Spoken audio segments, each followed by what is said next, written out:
दोस्तों नमस्कार। यह राकेश मोटिवेटर का 51वां क्लास है।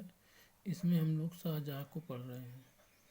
जितने भी विद्यार्थी हैं सभी लोग फटाफट चैनल को सब्सक्राइब करके लाइक कर लें और शेयर भी कर लें, और कोई भी कमी आती है तुरंत कमेंट कर दें। दोस्तों चलिए हम लोग आगे बढ़ते हैं। 1592 ईस्वी में लाहौर में शहजादा खुर्रम का जन्म हुआ था। उसकी माता मारवाड़ के शासक उदय सिंह की पुत्री जगत गोसाई थी। 1612 ईस्वी में आशफ खान की पुत्री अर्जुमंद बानो बेगम से उसका विवाह हुआ, जो इतिहास में मुमताज महल के नाम से विख्यात हुई। 1628 ईस्वी में शाहजहां अबुल मुजफ्फर शिहाबुद्दीन मोहम्मद साहिब किराने शानी की उपाधि धारण कर गद्दी पर बैठा। आगरा में उसका राज्याभिषेक हुआ। इसी ने राजधानी आगरा से शाहजहानाबाद स्थानांतरित की। अहमदनगर को 1633 ईस्वी में मुगल साम्राज्य में सम्मिलित कर लिया गया। यहाँ के शासक हुसैन शाह तृतीय को ग्वालियर के किले में कैद कर दिया गया। निजाम शाही सरदार शाहजी भोसले ने एक बच्चे के नाम से मुगलों से संघर्ष जारी रखा। अंत में 1636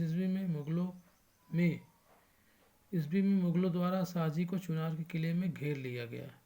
शाहजी ने बहुत से किले तथा मुर्तजा निजाम शाह तृतीय को मुगलों को सौंप दिया गया।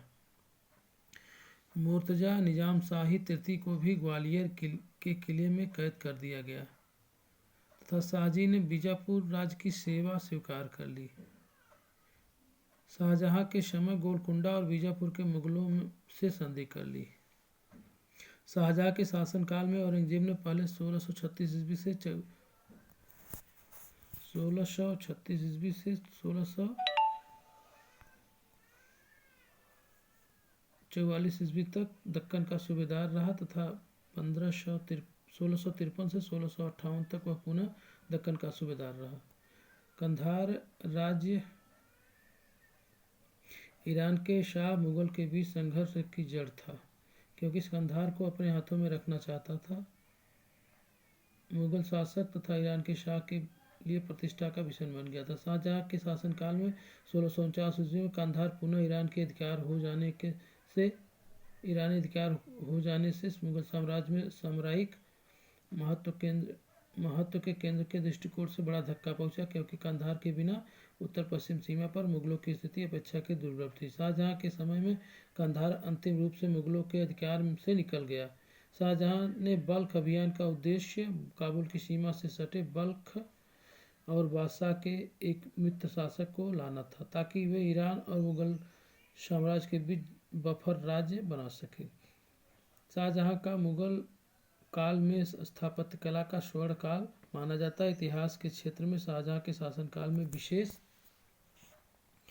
उन्नति हुई। इस काल में फारसी भाषा में 2 शैलियाँ प्रचलित हुई थी। प्रथम शैली भारतीय फारसी, दूसरी शैली ईरानी फारसी। भारतीय फारसी शैली के विद्वानों में अब्दुल हमीद लाहौरी, मोहम्मद वारिस, चंद्रभान आदि ब्राह्मण थे। ईरानी फारसी शैली के विद्वानों में अमीनाई कजवीनी तथा जलालुद्दीन तबातबाई प्रमुख थे।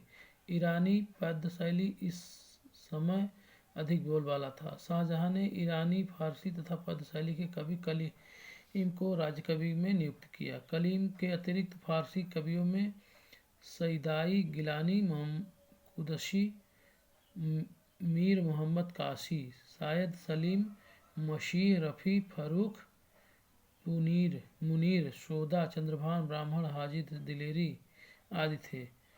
कविंद्राचार्य शाहजहां के आश्रित कवि थे। इनकी भाषा में ब्रज एवं अवधी का अनुपम समन्वय था। रविंद्र कल्पता उन्होंने शाहजहां की प्रशस्ति में प्रणीत की थी।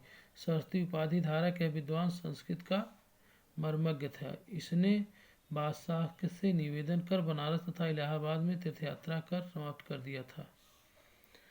ताजमहल के निर्माण के लिए शाहजहां ने भारत, ईरान एवं मध्य एशिया के डिजाइनरों इंजीनियरों वास्तुकारों को एकत्र किया था। ताजमहल की वास्तुकला में भारतीय, ईरानी और मध्य एशियाई वास्तुकला का संतुलित समन्वय दिखाई पाया। दिल्ली की जामा मस्जिद का निर्माण शाहजहां ने करवाया था। शाहजहां द्वारा निर्मित इमारतों में दीवाने आजम, दीवाने खास, शीश महल, मोती मस्जिद, खास महल, मुशम्मन बुर्ज, नगीना मस्जिद, जामा मस्जिद, ताजमहल, लाल किला प्रमुख है। अकबर के फतेहपुर सीकरी की भांति शाहजहां ने दिल्ली में के नाम पर शाहजहानाबाद नामक स्थान नगर की स्थापना की, जहां तथा वह वहां अनेक सुंदर वैभवपूर्ण भवनों का निर्माण कर उसे सुसज्जित करने का प्रयास किया।